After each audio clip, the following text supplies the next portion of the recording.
বাংলাদেশ থেকে 10-12 দিন হয়ে গিয়েছে। এমনি ট্যুরে এসেছিলাম, মানে শিলংয়ে গিয়েছিলাম, ওখান থেকে এখন আবার কলকাতা এসেছি, এখান থেকে বাংলাদেশ ব্যাক করবো। আমাদের কালকে বাস ছিল। এখন এই বিপদে পড়ে গিয়েছি যে আমরা কিভাবে ফেরত যাব বাসায়।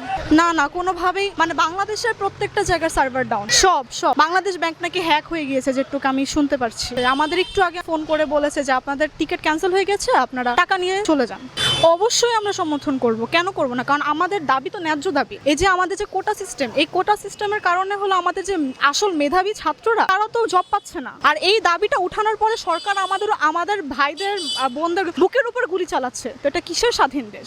1971 সালে যে পাকিস্তানি রাজাকার, মানে হানাদার বাহিনী আমাদের উপরে যেভাবে অত্যাচার করেছে, এখন বাংলাদেশের আমাদের নিজেদের মানুষ আমাদের উপরে সেভাবে অত্যাচার নিপীড়ন চালাচ্ছে। তাকে নিয়ে আমার কিছু বলার নেই আসলে। সে তো নিজেই বাংলাদেশ ছেড়ে গিয়েছে, সে নাকি স্পেন চলে গিয়েছে। এখন আমরা চাচ্ছি যে আমরা যেন দ্রুততম সময় নিরাপদে যেন আমরা দেশে ফিরতে পারি।